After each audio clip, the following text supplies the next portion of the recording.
Mapalad ang bumabasa ng salita ng pula, mapalad ang nakikinig at tumutupad. Nung nakaraay na pag-usapan natin, yung 69:40 ng surah. Okay. Sabi diyan, indeed, the Quran is the word. Yan, is the word of a noble messenger. Tanong, sino po yung noble messenger sa talatang ito? Sino po? Okay.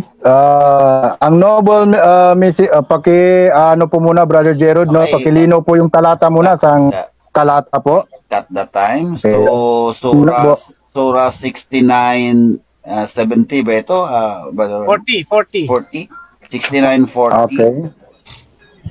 Okay. Sahin ko na lang that indeed, the Quran is the word of a noble messenger. Meron ka ba dyan? Okay. Okay, sa Surah 40 po. Okay. Sino po yung noble po doon? Okay, ang sagot ko po, hindi po ang Propeta Muhammad. Opo. Mali po yung pagkabasa nyo. Okay. Next question. Yes po. Okay.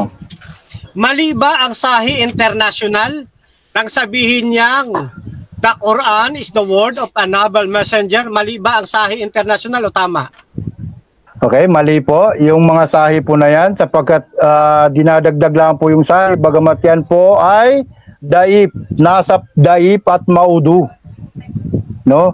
Sa daif, ito po ay may pag-alinlangan. Sa maudu, yan po ay peking. Ibig sabihin, idinagdag lamang.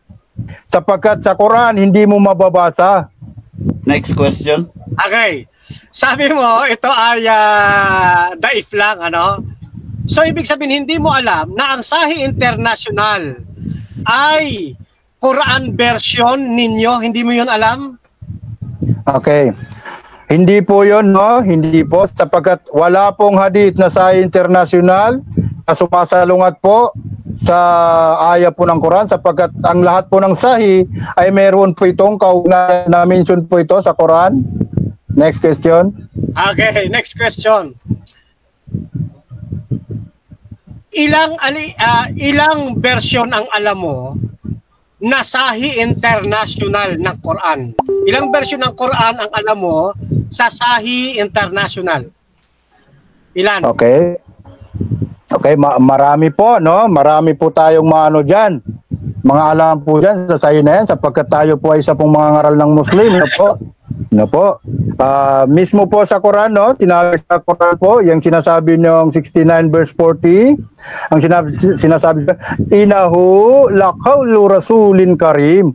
Wala ka pong mababasang ano po dyan, no? Next question. Noble. Okay, next question. Dahil itinatanggi mo ang dalawang bersyon ng Sahih International, dito naman kita sa bersyon ni Muhammad Sarwar. Isa sa Quran na bersyon nyo rin. Sino po rito yung tinutukoy na word of a reverent messenger? Sino yung reverent messenger? Okay. Yun pong reverent messenger, wala po kung ano doon, bagamat ang Propeta Muhammad, hindi naman po tinawag po na reverent, sapagkat siya lamang po isang sugo. Propeta, hindi po reverent. Next question. Okay. So next. Dito kay Muhammad Habib Shakir ng Surah 69:40, hindi ito hadith. Sino yung tinutukoy na honored apostle? Sino po yun? Okay, yung pong honored po, ang sinasabi lang po sa original teksto nito po, sa Quran ay ang isa ring sugo, kapuri-puri sugo po, alalong baga po, ito po ay si Anghel Gabriel. Kaya nga po kung iba po inyong babanggitin, salungat na po yun sapagkat wala po sa original na teksto ng Quran. So tuloy tayo sa 5 minutes ni conclusion ni MG Fernan Camacho. Brother Fernan? Yes, okay. So, sa aking last presentation, mga kapatid, ano? Ako po ay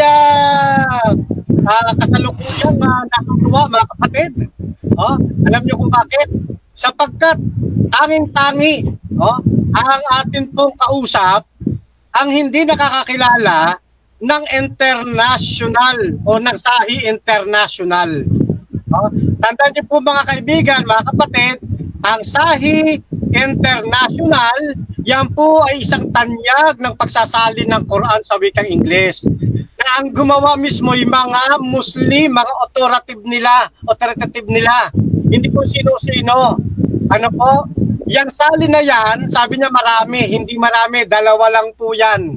Ano po? Kaya sabi diyan, sabi diyan, the Quran is the word of a noble messenger. Nung nakaraang debate namin, yung noble messenger, naninindigan siya, si Muhammad yan. Ngayon hindi na. Si Gabriel na ngayon. Paano ngayon ako maniniwala ngayon na yung Quran ay salita ni Allah? Maliwanag, Quran is the word of the noble messenger. Mapalad ang bumabasa ng salita ng hula. Nung nakaraay na pag-usapan natin, yung 69:40 ng surah. Okay. Sabi diyan, indeed, the Quran is the word. Yan, is the word of a noble messenger. Tanong, sino po yung noble messenger sa talatang ito? Sino po? Sino po yung noble po doon? Okay, ang sagot ko po, hindi po ang Propeta Muhammad. Opo. Mali po yung pagkabasa nyo.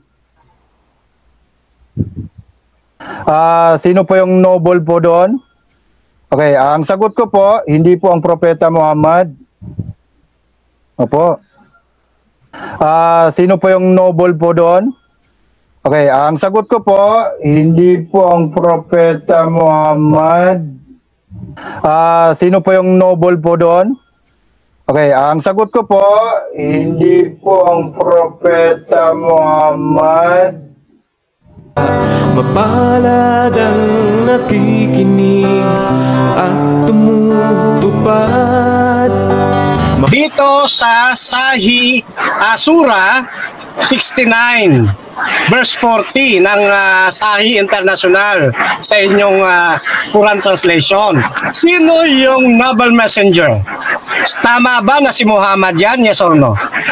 Okay, ang noble messenger. Okay. Siya nga po. Sino yung noble messenger? Tama ba na si Muhammad yan? Yes or no? Sino yung noble messenger? Tama ba na si Muhammad yan? Yes or no?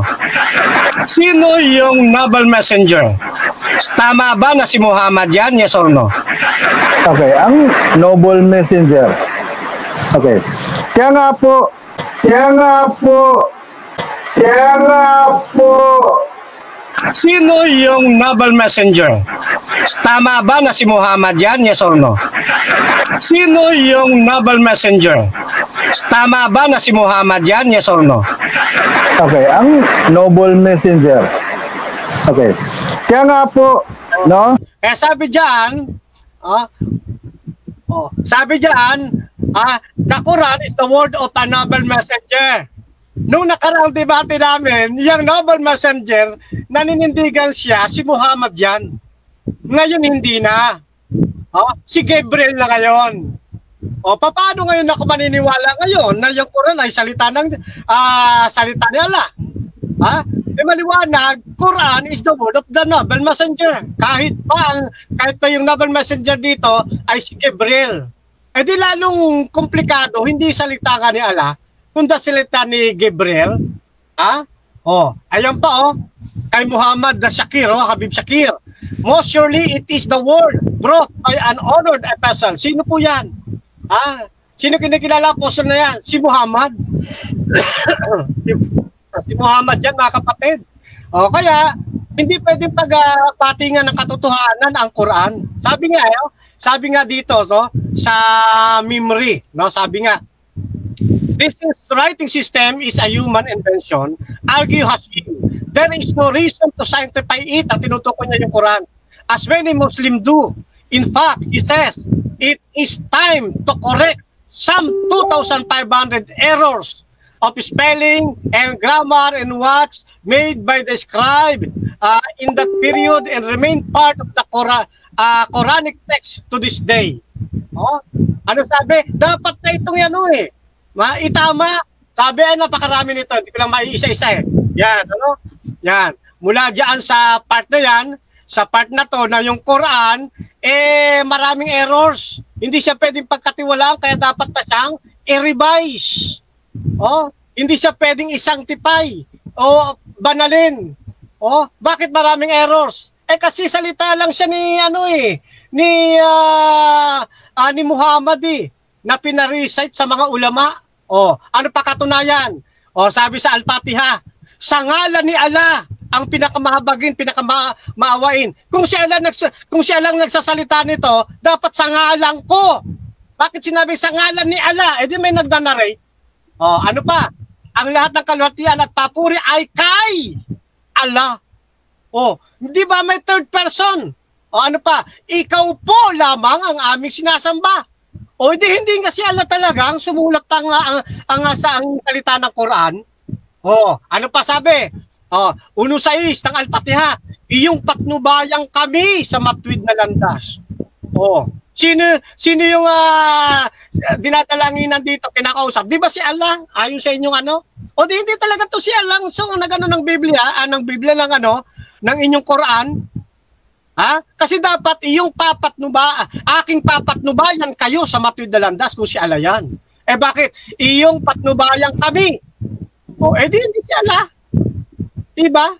O, at bakit ito sinasabi? O, kasi nga yung noble messenger, hindi kayo kayang dalhin sa matwid na landas. Yun ang sinasabi dyan. Ha? O, kaya hindi nakatayo ang panig po ninyo. Brother Fernan Camacho mula sa Seventh-day Adventist. Shout out, plug-in. Greetings. Wala kang naka-mute yata, Brother Fernan. Naka-mute ka yata. Ay, opo. Thank you. Okay, unang-una siyempre, nagpapasalamat tayo sa ating Panginoong Diyos sapagkat ipinahintulot ng pagkaroon ng ganitong uri ng usapin upang magkaroon ng pagtimbang-timbang ang mga nagsusuri. Sa ating pong mga audience, ako po nakasakit ng inyong damdamin bilang mga kapatirang Muslim. Ito po ay bunga lamang ng argumentuhan o dialogue. At ang boxing ay tapos na. Kaya ipagpaumanhin nyo na, bunga lang ng ating pag-aaral.